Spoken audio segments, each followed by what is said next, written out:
Author opinion of Dennis Keane at the History, Geography and Architecture, Culture and Life Manners of Kazakhs in the program Discovering Kazakhstan.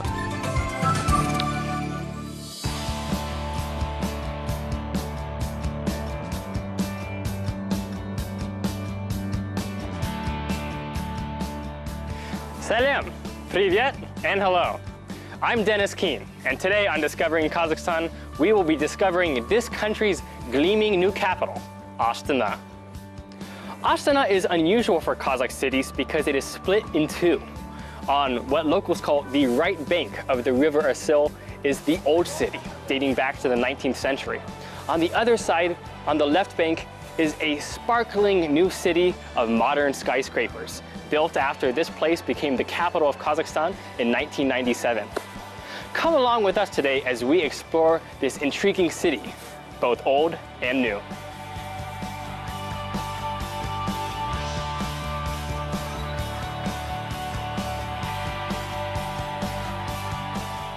No matter what side of the river bank you're on, Astana has this kind of contagious youthful energy, especially in the warm summer months when families come out to stroll along the riverbank.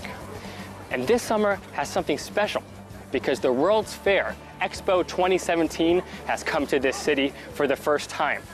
To show us around the city, we're meeting a volunteer from Expo, Aygurim. Nice to meet you, Dennis. Hi, Aygurim. Nice to see you too. So you're volunteering for Expo, and a lot of people are going to this amazing facility that they've built for this event. But I want these people to know that outside of those grounds, there's a whole urban space that is waiting for them to explore. That's totally true. I've lived here for 2 years already, and I thought that I knew the city, but every year, even each month, I have something new that I know. Like my friends tell me, someone else tell me, I read somewhere, and there are a lot of places to explore. So.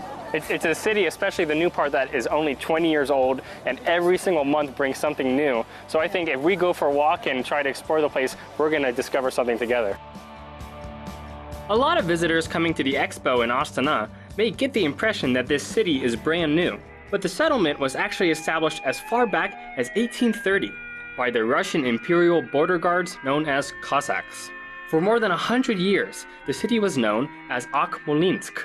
If you stroll the old right bank of the capital, you can find fascinating remnants of this chapter in history. This is one of the oldest buildings here in Astana. It was built around the beginning of 20th century.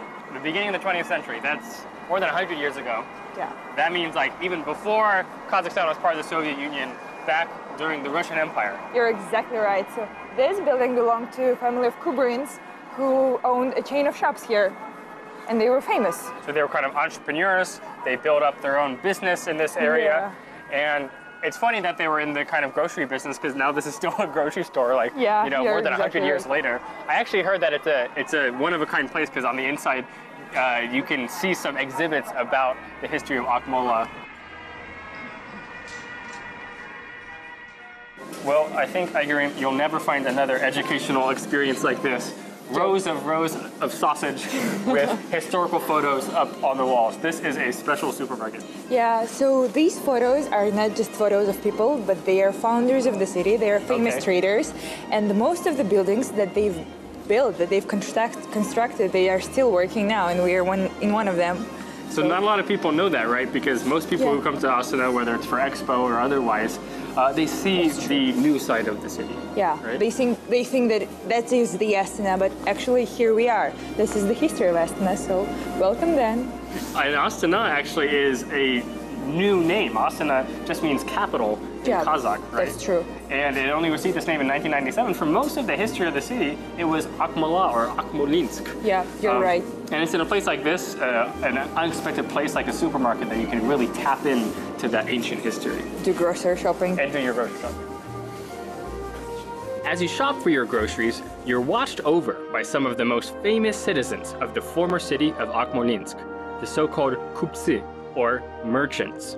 These master capitalists built grand buildings that are now highly prized in Astana, used as embassies and government headquarters.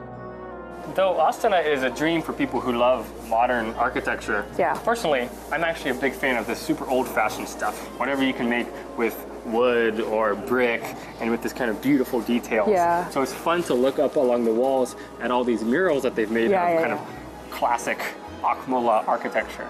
Yeah, and this is the building that we're actually in right now. So doesn't it look different? Right? I mean, without all the fancy cars and the advertisements and the people on the street, I mean, you can imagine this simpler time back in the 19th century before the city boomed and bloomed into what it is now.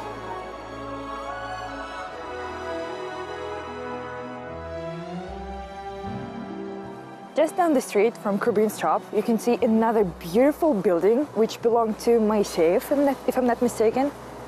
And this looks just as old as that other one, right? Somewhere around the early 1900s. Yeah, you're exactly right. Around 1919, 1980. It's so cool. I mean, look, I have a lot of respect for the modern, innovative architecture of Astana. The big pyramids and giant tents and glass globes. But this, to me, is equally cool. Because, you know, looking at this, you could imagine yourself on the campus of Harvard or Cambridge or something. You're exactly right. Or in some kind of, like, ghost story. It's got this atmosphere of history. Yeah, I feel the same. Like, for me, it's something old, ancient, and history in Russian, maybe English, and like, it brings me some feeling of that. It's got a different flavor than what you would expect, and we can see this on every street corner around here. Just walking around this right bank of the city brings constant surprises. Yeah.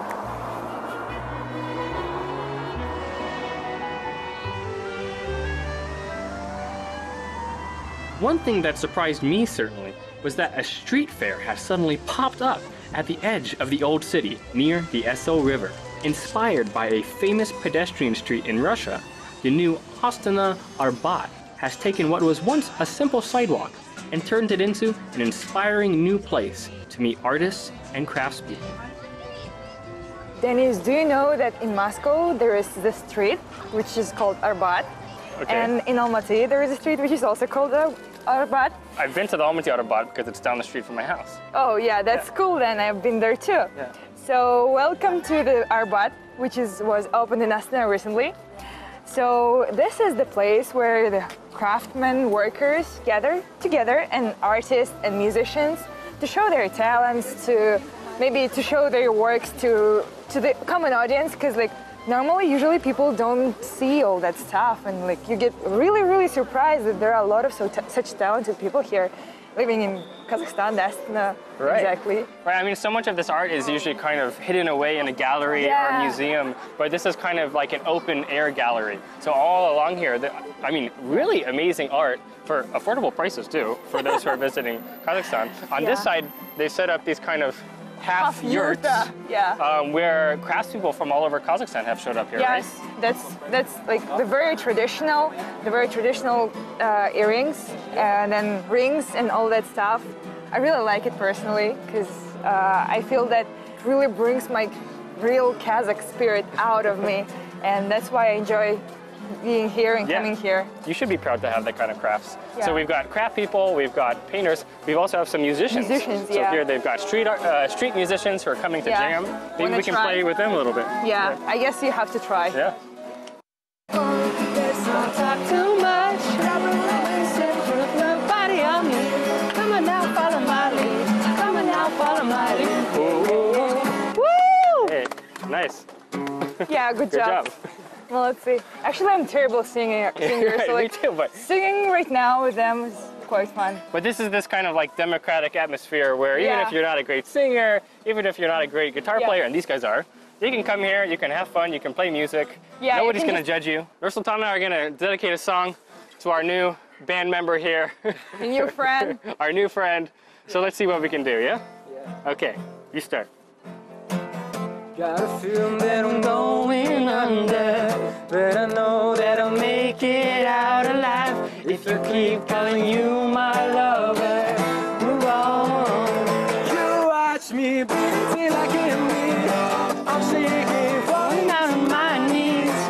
Now that I made out your kisses, I've been needing stitches. Giving up on myself, I'm making that.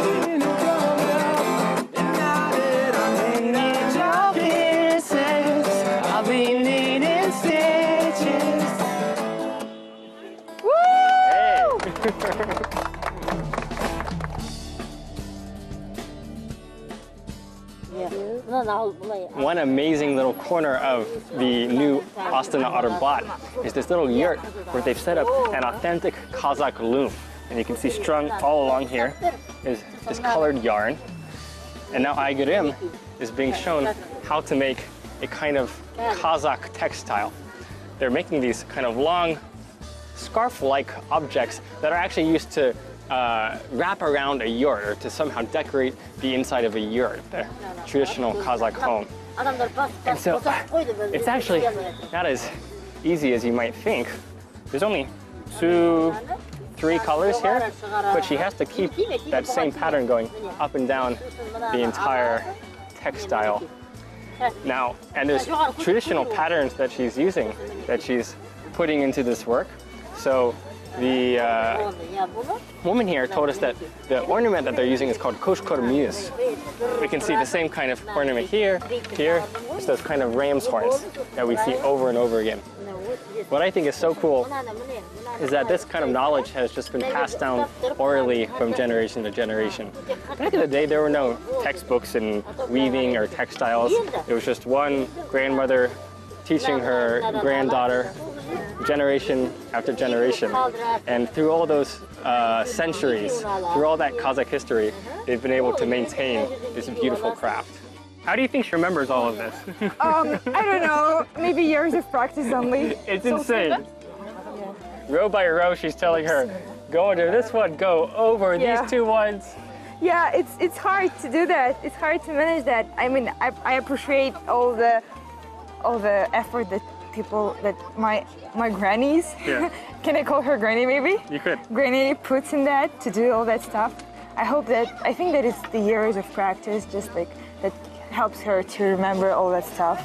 I think the new generation should learn something like that because it's tradition. Yeah, and with all these gadgets and social media and stuff, too many distractions in the world. Yeah. It's actually really healthy to sit down, just focus on one thing. I guess my eyesight much better through like doing all that stuff for a few minutes even that.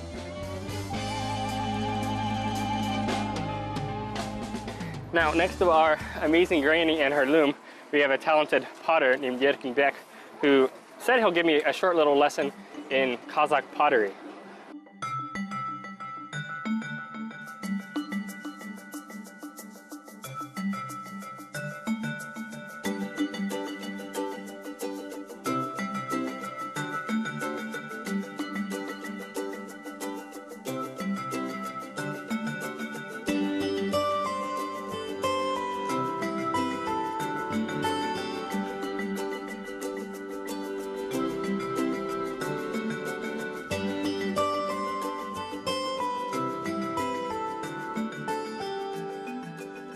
You pour some water in that again. Put that on your fingers.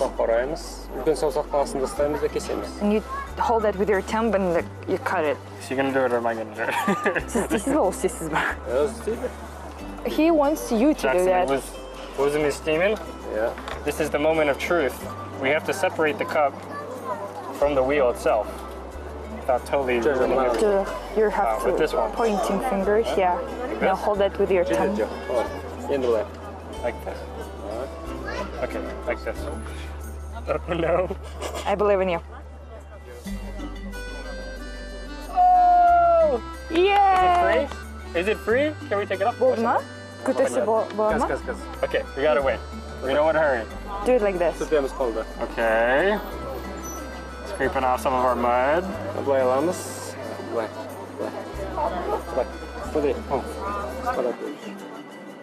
Okay, so I gotta put my fingers like this. Like this. Like scissors. Yeah, like scissors. Okay. No. Yeah, Okay. Oh my god. Take that. Put that over there. And then it all just falls apart right away. No, it's holding up. And you know, it's got a little bit of a quirk to it. It's not perfect. Yeah. But it's ours. Are you proud? I'm proud. We did it I'm together. very proud. Good job. Like that? here we have the kind of world of felt, Yeah. which is really that magical nomad material. It's the first time me seeing such a bright colors. Like usually they're like some classical ones, white, brown, or black. Right. Yeah, so seeing pink, yellow, it's the first time for me, I guess. Well, I'm going to be honest with you. I think the reason why is because they're using artificial dyes. Whereas, like traditionally, Kazakhs would use whatever they can get in the natural world. So they're probably taking some like roots and grinding it up, taking some plants and grinding it up to make some kind of very subtle colors. But here, I mean, that is pretty cool to see bright, hot pink felt carpet here. Can you imagine that being in the yurt, in like in such kind of traditional yurt? It's gonna be strange. That'd be like a girly girl's yurt. Have hot pink up on the walls. So they have little kind of, I don't know what these are for. These are... In Kazakh they call it kurpia. Kurpia. Kurpia. Yeah, so kurpia is your kind of like seat cover or sometimes a little mattress that you can put under yourself to sit on the ground. My eye was really drawn to these guys because we have... Do you like them, really? Well, it's just kind of interesting because it's like a vase. Yeah. But you're surely not going to put any flowers in there. Yeah, I think it's going to be a bad idea to put something in that, like water, kumquat, or whatever you want. No, so it serves more as like a beautiful decorative function. Yeah. Right? To have that there. And it's it looks pretty. Very, very interesting work they're doing here. I guess it's hard to do that. It's not easy. It takes a lot of time. We actually did it once on Discovering Kazakhstan. I could say firsthand. Actually, I have a good story about camels. Okay. My parents, they both believe that camels bring like the fortune to you. And like the very first present that I remember, that I can remember like from my childhood, is small camel, like just like that. Like this guy. Yeah, just like that. That they gave me, saying that always hold that next to you, like have it. And every time when we go somewhere, whether it's within Kazakhstan or abroad, like every time my parents say, look for camel, look for camel. You have to find a camel. So I have like some camels coming from abroad and like, I'm going to collect them one day. So you have a whole camel family at home? Yeah, I guess so. One of them is pretty old, like Atashka. The old grandpa camel. Yeah, grandpa. He's the oldest one in the family. Well, these are super cute, and I know for sure that these are very popular souvenirs with foreigners. Because, well, we don't have camels where I come from. And it's so cute how it's done, and it's all handmade, right? Yeah. Out of felt, some kind of fuzzy hair there. But this one is like pretty, I don't know how to... This could even be a kind of paperweight, you know, to keep your papers from flying away. Oh, yeah. Outside. It's really, like, the good thing in having an Astana, it's really windy here. So like, you probably want to keep that in your office. You need something like this. Over here, we have something a little bit manlier, because this is a Kazakh hunting dog. Yeah, but actually I have never seen them in real life. I just heard of them and I saw the pictures of them and like in the museums and all that stuff, and seeing them, oh my god, they're here. It's really... It's unique, right? Because they are really quite rare, but this is a special breed called a Tazi. And you can see that even the Tazi is wearing a triangular tumor charm on there. But a Tazi himself would keep a man safe because he's going out hunting, and these Tazi can hunt wolves even. Oh, I mean, it looks like a small, cute little dog, but it is fierce and vicious, and it is fast. Yeah, you couldn't be tricked by the appearance. Yeah, you have to be careful with that. Appearances can be deceiving. So I like that felt little Tazi that they made. I also see that here they have, look at this. Granny, Ajé. Cute little granny, what in Kazakh you say Ajé. Yeah. Ajé with her little grandkid there. I think it's really special that they're using a traditional material like felt to make some kind of creative, almost innovative kind of toy here. I really like those ones. Like, you see how beautiful they are. They're simple at the same time. They're like, I believe it's really hard to do that. And also, like, they have the traditional like Kazakh earring, and they call it like not earring, ring. Right. Бесплизок. And this is like prototype of that. They have like also. So show what you have here. So it's where you have a ring. Yeah. And you've got a bracelet. Yeah, and it's connected together. It looks really cool. Yeah. Yeah. So if you look close up at these rings too, you're right. They're super detailed, because in there you have these very, very small beads of silver. And think about what kind of concentration it takes for the master to go in there and lay it down in bead by bead on there. One by one. You also see that there's a kind of motif here that you have lots of these triangles. See that? Triangles there, and even look, all around here you're going to see the same shape, that triangle shape. And whenever you have this Kazakh charm or tumor, you always see that triangle. same symbol, right? Yeah. And what I heard is that actually it's because it's this kind of sharp shape, it'll scare away the evil eye. It'll scare away any kind of like bad demons. Yeah. So a lot of this here is to kind of protect a young girl. Yeah, over right? this. Like look at this kind of thing, right? So this is one that you could wear. And what do you think you could put inside there? You put inside some kind of note with a prayer, some kind of scripture in there, and that would keep you safe. Do you want to have that? You can. I don't think I could pull this off. So she's playing this instrument that in English we call a juice harp. Juice harp? Yeah. And she's really good because I've tried to play this thing. You put these two metal bars kind of on your mouth, your teeth, and you flick it. Yeah. And then you use the kind of inner cavity of your mouth to make that sound. Look at her go. That's hard.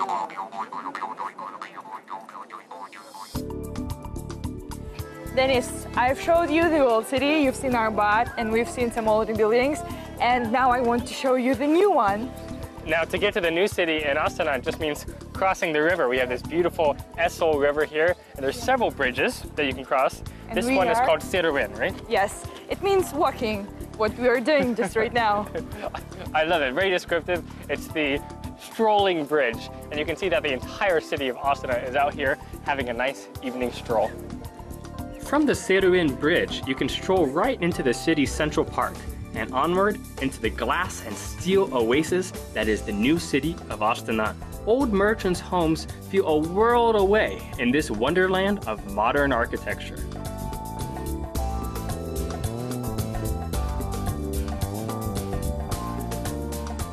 Yes, I'm so glad we finally found this building. This is a structure that actually people all around the world were talking about because it's the world's largest tent.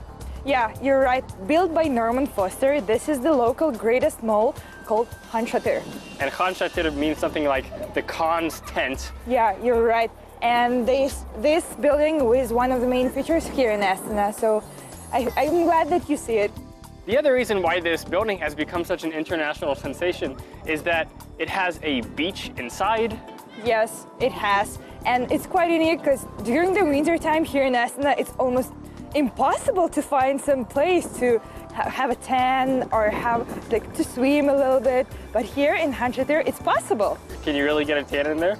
I'm not sure. I haven't tried yet, but I'm sure that I'm going to do it. But you can at least pretend you're sitting on the beach in a tropical weather while there's a blizzard outside. It's really an innovation that's made for such a severe climate as there is in Astana. But obviously the building itself is quite unusual, made out of this special material that's been stretched out into this tent-like form. And it really anchors the city, because from here all the way running through this central part of Astana is this main boulevard, right? This is called Nurjol Boulevard. Astana is one of the youngest cities here in Kazakhstan, and each year there are different installations are prepared by different artists, and you can see one of them right here. This is amazing. There's all these little humans. At first I thought they were pregnant, but no, they're holding the planet Earth, because this is showing that we all care for the planet no matter where we're from. And here I think we have statues from almost every country in the world. Japan. Here we've got Japan. Brazil. Here we've got the toucan on Brazil.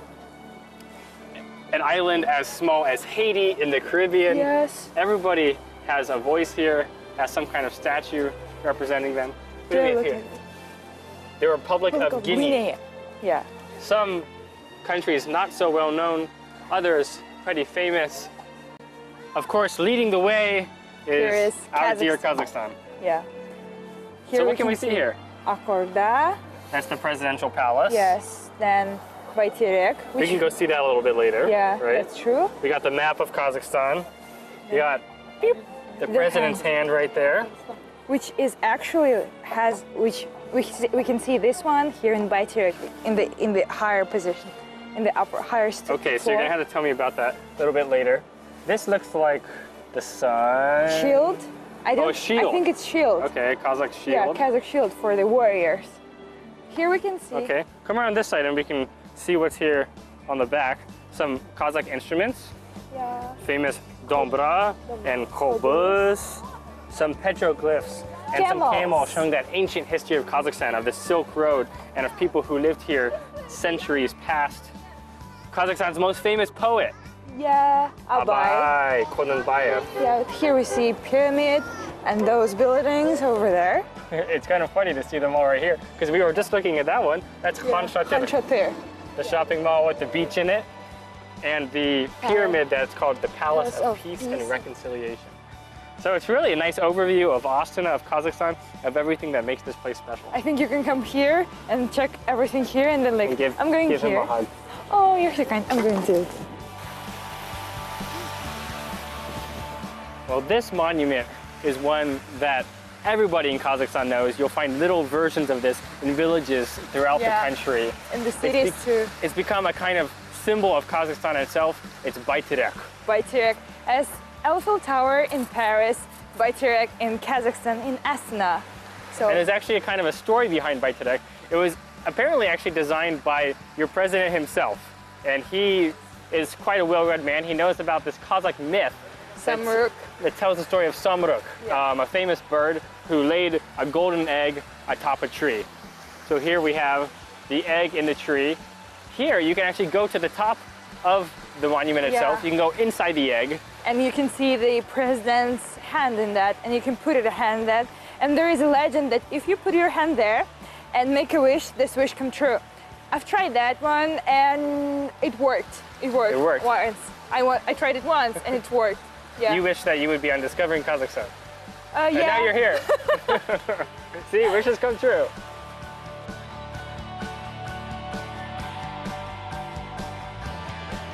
About 4 kilometers from the modern city's main axis of Nurly-Joly, a whole new neighborhood has arisen around the festival grounds of Expo 2017.